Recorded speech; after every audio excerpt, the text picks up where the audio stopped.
Welcome back to the deep dive. We've got a fascinating and absolutely crucial stack of sources today, especially useful for you if you're tackling your ATPL theory exams. We're diving headfirst into the world of aviation meteorological hazard warnings. You know, the reports and forecasts pilots rely on every single day to stay safe. That's absolutely right. And understanding these messages, it isn't just about, passing a test. Right. It's completely fundamental to safe flight operations from the moment you start planning right through to arrival. Definitely. And our source material today, it gives us a really good structured look at several key warning types.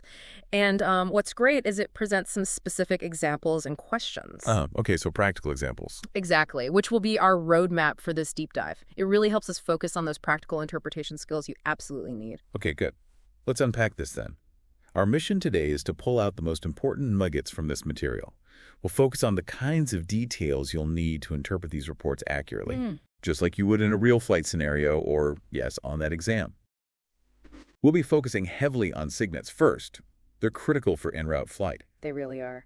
But we'll also touch on other essential warnings and, importantly, spend quite a bit of time decoding specific terms and values. Things like visibility, cloud codes. Yeah, the nitty-gritty stuff. Exactly, from the METAR and TAF examples that are actually given right there in the source's questions. We'll try and link this back to the kinds of practical decisions these reports help you make. Sounds like a good plan.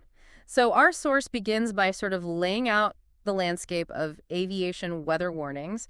It lists the different messages designed to alert pilots to hazards. Right. Both while you're en route, up in the air, and also when you're close to the airport in the terminal area.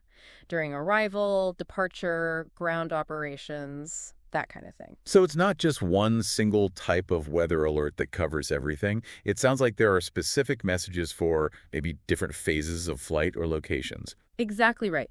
The source names several distinct types of messages and warnings. Each serves a very specific purpose and covers different phenomena or locations.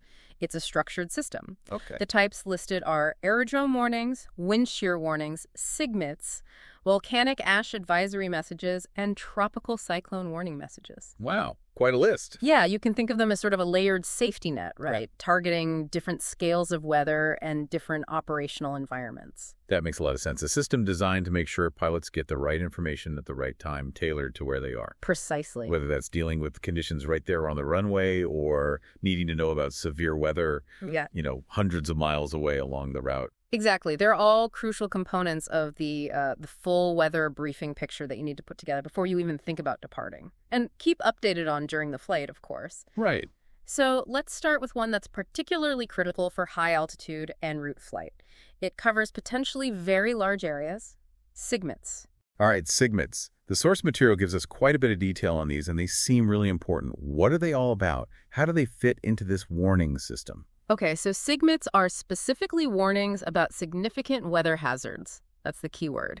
And they affect aircraft within a flight information region, or FIR. FIR. Okay. Yeah, and this is a key distinction the source highlights early on.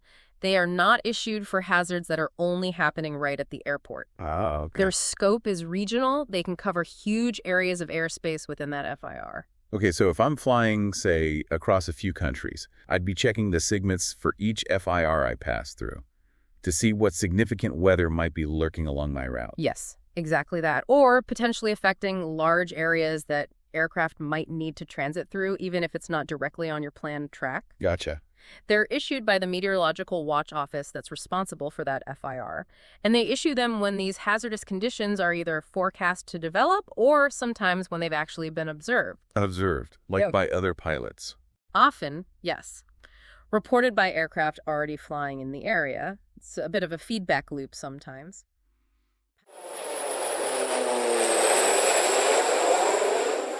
All right. Many thanks for listening to this free part of the ATPL Theory podcast. If you want to continue learning and access the full comprehensive guide, go to my Patreon at patreon.com/ATPLtheory or my Hero at herohero.co/ATPL. That is patreon.com/ATPLtheory or herohero.co/ATPL. Wishing you all the best